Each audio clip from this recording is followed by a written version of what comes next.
Hello મિત્રો, સ્વાગત છે તમારું મારા એક નવા વિડીયોમાં. આજે આપણે બનાવીશું ડુંગળી બટેટાનું સરસ રસાવાળું શાક.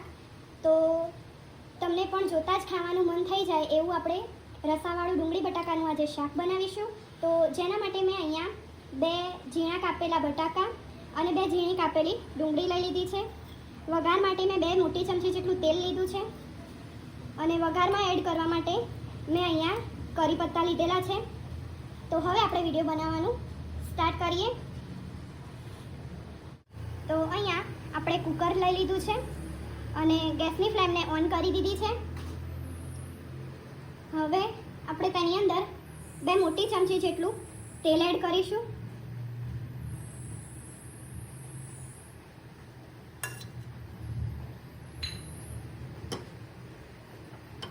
તેલને થોડું ગરમ થવા દેશું.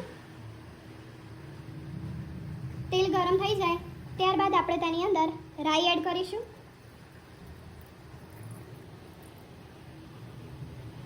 તો આપણે રાઈ એડ કરી દીધી છે.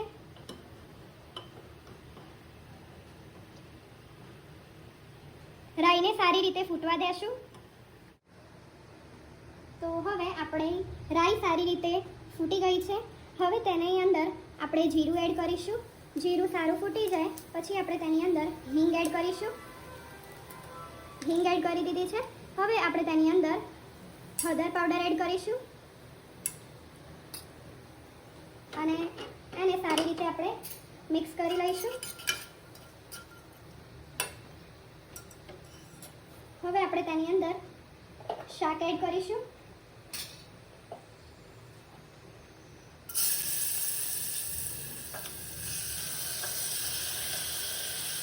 તો આ રીતે મેં શાક એડ કરી દીધું છે.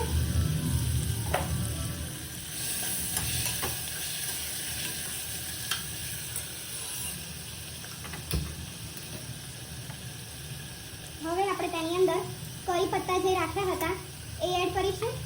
આ 8 થી 9 ડંગ છે તો એ મેં એડ કરી દીધા છે. હવે આપણે શાકને સારી રીતે મિક્સ કરી લઈશું.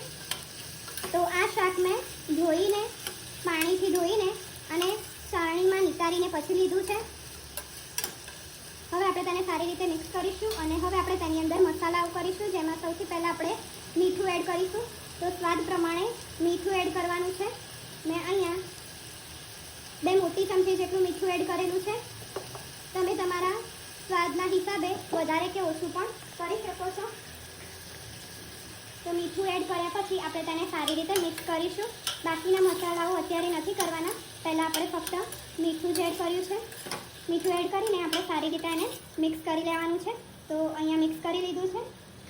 હવે આ સમયે હું આની અંદર ગોળ એડ કરું છું. તમે શાકમાં ખાંડ એડ કરતા હો તો ખાંડ પણ એડ કરી શકો છો. તો હું અહીંયા 2 નાના ટુકડા ગોળના એડ કરી રહી છું. તમે ખાંડ ઉમેરતા હોવ તો ખાંડ ઉમેરવાની અને ના ઉમેરતા હોવ તો સ્કીપ કરવાની. હવે આપણે તેને ગોળ ઉમેરીને બરાબર મિક્સ કરીશું. મિક્સ થઈ જાય ત્યારબાદ હવે આપણે બાકીના મસાલાઓ કરીશું. તો બાકીના મસાલાઓમાં સૌથી પહેલાં લાલ મરચું પાવડર. તો લાલ મરચું પાવડર તમે તમારા ટેસ્ટના હિસાબે વધારે કે ઓછું કરી શકો છો. મારું મરચું તીખું છે એટલે હું થોડું ઓછું એડ કરી રહી છું. તમે વધારે કે ઓછું પણ કરી શકો છો. હવે આપણે આની અંદર ધાણા જીરું પાવડર એડ કરીશું અને આપણે તેને સારી રીતે મિક્સ કરી લઈશું. અને ડુંગળી બટેટાના શાકમાં થોડી તીખાશ હોય એવું શાક બને તો આપણને વધારે ભાવે. તો આ શાક તમે રોટલી સાથે ખાઈ શકો કે રોટલા સાથે પણ ખાઈ શકો છો. તો આવું મારું શાક બન્યું છે. હવે આપણે તેની અંદર બધું જ મિક્સ થઈ જાય ત્યારબાદ આપણે તેની અંદર પાણી એડ કરવાનું છે. તમે ગરમ મસાલો એડ કરતા હો તો આ સમયે તમારે કરી દેવાનું છે. તો અત્યારે હું આની અંદર ગરમ મસાલો એડ કરી રહી છું. તો અડધી ચમચીથી પણ ઓછો મેં ગરમ મસાલો લીધો છે, એ આપણે આની અંદર એડ કરીશું અને આને સારી રીતે મિક્સ કરી લઈશું. હવે મિક્સ થઈ ગયું છે તો આપણે તેની અંદર પાણી એડ કરીશું. તો તમારે રસો કેવો કરવો છે તો એ મુજબનું તમે આની અંદર પાણી એડ કરી શકો છો. તો આ રીતે મેં 1 કપ જેટલું પાણી અત્યારે એડ કર્યું છે અને એટલું પાણી એડ કરીને આપણે તેને મિક્સ કરી લઈશું. અને હવે થોડુંક બીજું પાણી એડ કરી રહી છું. તો મેં ટોટલ 1.5 કપ જેટલું પાણી આની અંદર એડ કર્યું છે. અને હવે ગેસની ફ્લેમ મીડિયમ રાખી અને આપણે અને કુકરનું ઢાંકણ બંધ કરી લઈશું. અને મીડિયમ ફ્લેમ પર આપણે તેની 2 વિસલ કરી લઈશું. તો આપણે કુકરનું ઢાંકણ અત્યારે બંધ કરી દીધું છે અને મીડિયમ ફ્લેમ પર આપણે આની 2 વિસલ કરી લઈશું.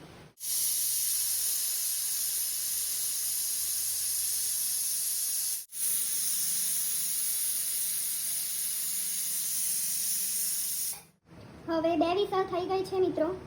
અને મેં કુકરનું પ્રેશર જાતે જ નીકળવા દીધું હતું. અને હવે આપણે એને ખોલી અને જોઈ લઈશું. તો તમે જોઈ શકો છો કે આપણું રસાવાળું જે બટેટાનું શાક છે એ બનીને તૈયાર છે. માત્ર 2 જ વિસલમાં આપણું શાક રેડી થઈ જશે. અને આ શાક તમે રોટલા સાથે ખાઈ શકશો. રોટલા સાથે મારે સર્વ કરવાનું છે, એના માટે મેં રસાવાળું શાક બનાવ્યું છે.